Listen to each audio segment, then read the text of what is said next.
दोस्तों, आप लोगों का मेरे चैनल पर बहुत बहुत स्वागत है। आज हम आपके लिए बहुत ही महत्वपूर्ण जीके प्रश्न लाए हैं जो हर एक प्रतियोगिता परीक्षाओं में पूछे जाते हैं। ये बहुत ही महत्वपूर्ण है, वीडियो को लास्ट तक जरूर देखिएगा। मेरा पहला प्रश्न है, कटक किस नदी के किनारे बसा है? ए क्षिप्रा, बी नर्मदा, सी ब्रह्मपुत्र या डी महानदी। तो मेरा सही ऑप्शन हो जाएगा डी महानदी। कटक है जो उड़ीसा में पड़ता है, ये किस नदी किनारे बसा हुआ है? महानदी। और महानदी को ही उड़ीसा का शोक कहते हैं। अब मेरा अगला प्रश्न है, भारत रत्न पुरस्कार देने की शुरुआत किस वर्ष की गई? ए 1952, बी 1954, सी 1958, डी 1962। तो मेरा सही ऑप्शन है बी 1954। 1954 में ही भारत रत्न पुरस्कार देने की शुरुआत की गई, जिसमें सबसे पहले 3 लोगों को दिया गया, सी राजगोपालाचारी, बी सर्वपल्ली राधाकृष्णन, सी तीसरा है सीवी रमन। और अगर आपसे ये प्रश्न पूछा जाता है कि मरणोपरांत भारत रत्न पुरस्कार किसे दिया गया, तो लाल बहादुर शास्त्री जी को दिया गया। अगर आपसे ये प्रश्न पूछा जाता है कि खेल जगत में भारत रत्न पुरस्कार किसे दिया गया, तो सचिन तेंदुलकर को दिया गया। अब मेरा अगला प्रश्न है, चिकित्सा का भगवान किसे कहा जाता है? ए चरक, बी जीवक, सी धंतवरी या डी पतंजलि। तो मेरा सही ऑप्शन है सी धंतवरी।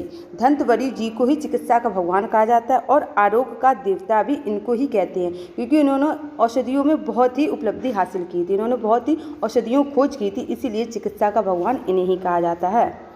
अब मेरा अगला प्रश्न है, हृदय की बीमारियों संबंधित विज्ञान क्या कहलाता है? ए कार्डियोलॉजी, बी हीमेटोलॉजी, सी हेप्टोलॉजी, डी क्रोनोबायोलॉजी। तो मेरा सही ऑप्शन हो जाएगा ए कार्डियोलॉजी। कार्डियोलॉजी के अंतर्गत ही हृदय संबंधित बीमारियों का अध्ययन हम लोग करते हैं।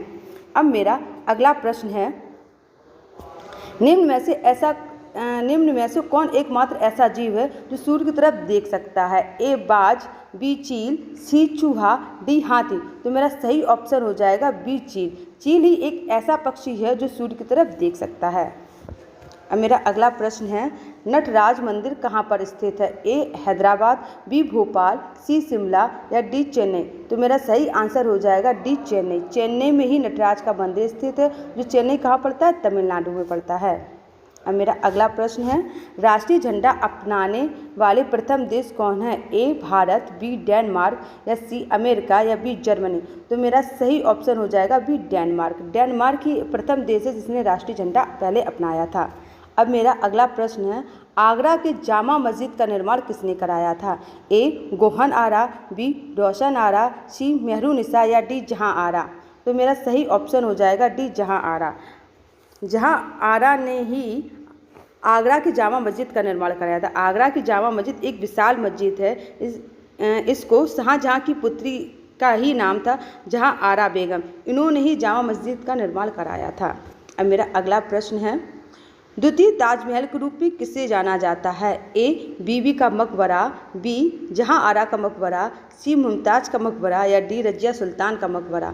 तो मेरा ऑप्शन हो जाएगा ए बीबी का मकबरा। बीबी के मकबरे को ही द्वितीय ताजमहल के रूप में जाना जाता है और ये महाराष्ट्र के औरंगाबाद में है। शाहजहां के पोते जिसका नाम है आजम जहां ने ताजमहल से प्रेरित होकर अपनी माँ दिलरास बानो बेगम की याद में द्वितीय ताजमहल के रूप में बीबी का मकबरा बनवाया था। अब मेरा अगला प्रश्न है, राष्ट्रीय पक्षी दिवस कब मनाया जाता है?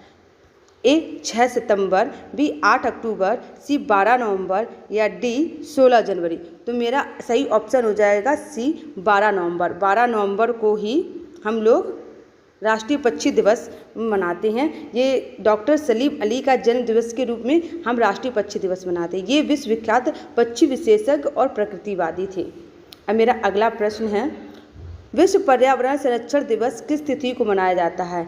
मेरे ऑप्शन है ए 18 मार्च, बी 22 मई, सी 26 नवंबर, डी 28 दिसंबर। तो मेरा सही ऑप्शन हो जाएगा सी 26 नवंबर। 26 नवंबर को विश्व पर्यावरण संरक्षण दिवस मनाते हैं। अगर आपसे पूछा जाता है विश्व पर्यावरण दिवस कब मनाते हैं, तो बताएंगे आप 5 जून को। 5 जून को विश्व पर्यावरण दिवस हम लोग मनाते हैं। अगर और आपसे ये पूछा जाता है 26 नवंबर को और कौन सा दिवस मनाया जाता है, तो 26 नवंबर को हम लोग संविधान दिवस के रूप में भी मनाते हैं। तो मैं आशा करती हूँ आपको ये सारे प्रश्न बहुत ही अच्छे लगे होंगे और इसी तरीके से हम प्रश्नों को आपके समक्ष चलाते रहेंगे और इसी तरीके से आप हमारे चैनल को सब्सक्राइब कीजिएगा, बहुत सारा प्यार दीजिएगा। मिलते हैं हम लोग अगले वीडियो में, तब तक के लिए धन्यवाद, बाय।